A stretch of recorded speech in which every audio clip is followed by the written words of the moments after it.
जी बिस्मिल्लाहिर्रहमानिर्रहीम, अस्सलाम वालेकुम। मेरा नाम दानिश हुसैन। कल पाकिस्तान स्टॉक एक्सचेंज में जो अंतराक वाक़या रोनमा हुआ दहशतगर्दाना, वो हम सब ने देखा, जिस पर हमने अफसोस भी किया।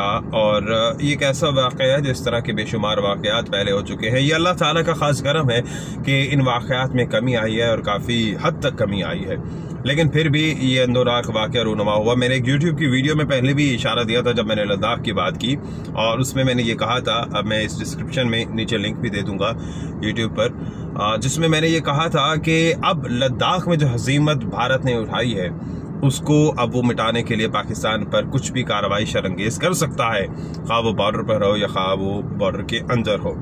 तो ऐसी सूरत हाल है। अब जिस तरह से BLA और ये गठजोड़ जिस तरह से हम देख रहे हैं कि उनके फाइनेंशियल सपोर्टर यानी कि उनकी खुफिया एजेंसी से मिल रहे हैं भारत की रॉ से, तो इससे काफ़ी चीज़ें आया और ये काफ़ी हो भी जाएंगी। लेकिन फिर बात वही है, एक पंजाबी में कहावत है, जिन्हें देकर दाने उन्हें दे कमले भी सियाणे। तो सॉरी, मेरी थोड़ी सी प्रोनाउंसिएशन शायद पंजाबी की थोड़ी ख़राब हो गई, लेकिन मकसद यही है बताने का कि जरा भारत के घर में दाने हैं तो इसलिए उनके कमले भी सियाने बने हुए हैं। लेकिन हमें भी होश के नाखून लेना है और देख रहा है कि वाक़यात क्या है। लेकिन अंदरूनी मामलात पर खास तौर पर मैं आज बात करना चाह रहा था, और जिस तरह से डिस्क्रिप्शन में भी मैं ये लिखा है कि खराज अकीदत नहीं साहब, रोटी चाहिए। तो हम एक इवेंट बना दिया। अनफॉर्चुनेटली जब भी कोई शहीद होता है, हमारा करीब का बच्चा जब मारा जाता है, तो हम उसे एक रस्म बना देते हैं, रिवायत बनाते हैं, उसको एक फॉर्मल सी उससे कंडोलेंस करते हैं, और उसके बाद अगली खबर की जानिब बढ़ जाते हैं। और उसके बाद फिर नया अफसोस, नई खबर, नई हलाकतें, नई शहादतें। हमें अभी तक ये भी क्लियर नहीं हुआ कि शहीद कौन है, हलाक कौन है। तो फिर ये तो खैर बहुत ही आगे का टॉपिक है। खैर स्पेसिफिकली जो कल वाक़या रोनमा हुआ उस पर मैं बड़ा अफसोस करूंगा। वो हमारे कौम के हीरोज हैं। मैंने भी अपनी फेसबुक की प्रोफाइल पे, ट्विटर पे, बाकी जगहों पे बहुत से लोगों को मैंने देखा कि उन्होंने प्रोफाइल्स लगाई हुई हैं, पिक्चर्स लगाई हुई हैं, जो सिक्योरिटी एहलकार या पुलिस एहलकार, सिंध पुलिस की, जिन्होंने जाम शहादत नोश किया। लेकिन अफसोस की बात है, उन तस्वीर को देखकर मुझे तो बहुत दुख हुआ। ये वो एंगल शायद आपने ना देखा हो, लेकिन बहुत से लोगों ने देखा, और जिससे मेरी डिस्कशन भी हुई, तो मैंने सोचा इस पर एक वीडियो जरूर बनानी चाहिए कि उन शहुदा को देखकर क्या लगता था, उस बारिश शख्स को देखकर क्या लगता था कि इनकी उम्र है सिक्योरिटी गार्ड बनने की। इस उम्र में, इस सफेद दाढ़ी की उम्र में बारिश शख्स को तो एक ऐसा काम करना चाहिए जो कि ठंडे मिजाज का हो, धीमे मिजाज का। सबसे मुश्किल तरीन काम सिक्योरिटी गार्ड का वो सर अंजाम दे रहे हैं। यह हमारे माशरे की बदकिस्मती है, अफसोस की बात है। हम सबको शर्म से डूब मरना चाहिए, और खास तौर पे जो लोग इसके जिम्मेदार हैं, जिन पर जिम्मेदारी आयत होती है, इनको बाइज्जत रोजी फराहम करना। तो मजबूरी की हालत में जनाब वो वहां पर रिस्क कमाने के लिए सिक्योरिटी गार्ड तो लगे हुए हैं, लेकिन सबसे मुश्किल काम दे रहे हैं। लेकिन हमें इस बात का अंदाजा नहीं है कि ये वक्त कहाँ चला गया। अब 2 दिन बाद, 2 या 3 दिन बाद उनकी रिटायरमेंट हो रही है, यानी कि रिटायरमेंट उनके करीब है, पहुंच चुके हैं, ऑलमोस्ट रिटायर हो चुके हैं। लेकिन वो सिक्योरिटी गार्ड की ड्यूटी सर अंजाम दे रहे थे। इतनी मुश्किल ड्यूटी, उन्हें खुद भी पता था इसका अंदाजा क्या हो सकता था या इसका क्या नतीजा निकल सकता था।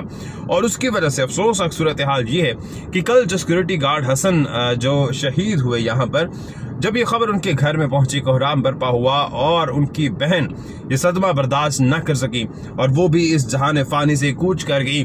और ये हमारे लिए बड़ी नॉर्मल सी बात होगी, लेकिन जिस घर के साथ ये हुआ, जिनका वाहिद चश्मो चिराग या वाहिद कफील जो है वो इस दुनिया से जाता है, तो शायद ये दर्द, ये कर्ब वही जानते हैं। लेकिन जनाब वो कहते हैं ना कि भूख मार मुका जानती है, रोटी बंदा खा जानती है। लेकिन जनाब आली, हमारे लिए लम्हा फिक्रिया है कि कब तक हम ये फतूहात, ये क्रेडिट लेते रहेंगे, कब तक गरीब की कब्र पर चढ़कर हम अपनी फतूहात का जश्न मनाएंगे और ये मराजी करेंगे कि ये चीज हमारी है, एक रस्मी सा जवाब आएगा।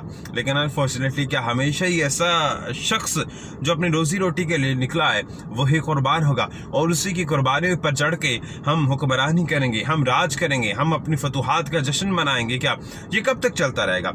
अब ये तमाम सूरत हाल देखने के बाद मैं इस नतीजे पर पहुंचा कि एक 15,000 रुपए कमाने वाला शख्स कल अरबों की ट्रेड बचा गया। अरबों की ट्रेड बचाई है उस 15,000 कमाने वाले शख्स ने।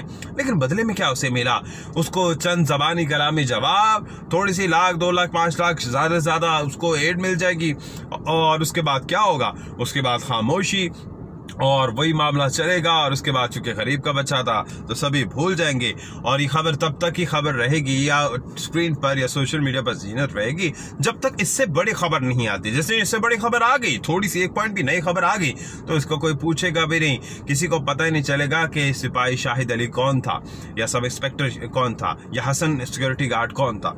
अब ये तमाम तो सूरत हाल के बाद हम गाजियों को सलाम करते हैं जिन्होंने कल बड़े ही दलेराना अंदाज में क्या कमाल शूट किया, उनके इंटरव्यूज चले, उनकी प्रोफाइल चली, लेकिन उनकी लाइव सिक्योरिटी क्या है, क्या उनको मराज मिलेंगी, क्या उनके साथ अगर किसी ने कल दुश्मनी की, क्योंकि सारे मीडिया पे देखा, हर किसी ने कल उनकी तस्वीर देखी, उनकी प्रोफाइल के बारे में पता चला, उनके घर के बारे में पता चला, तो कल को क्या सिक्योरिटी है कि वो अपनी ड्यूटी बड़े अच्छे तरीके से दलेराना अंदाज से और इससे भी जाफिशानी से करेंगे।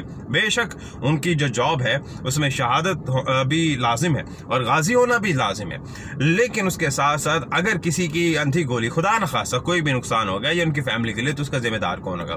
तो एक ऐसा डेकोरम बनाना चाहिए कि हमें अपने गाजियों की भी हिफाजत करनी है, उनको भी हौसला देना, उनको भी हिम्मत देनी है, ना कि सिर्फ जो शहीद हो गए उनको फर्जी बातें कर दी, वो बेचारा तो दुनिया से चला गया लेकिन उसके बाद उनके घर वालों को कभी पूछा भी नहीं। तो ये तमाम तर सूरत हाल है जिसे हमने जरूर देखना है और एंड में फिर ये बात करनी है कि खराज अकीदत नहीं साहब, रोटी चाहिए, गरीब का बच्चा रोटी मांगता है। पाकिस्तान पाइंदाबाद।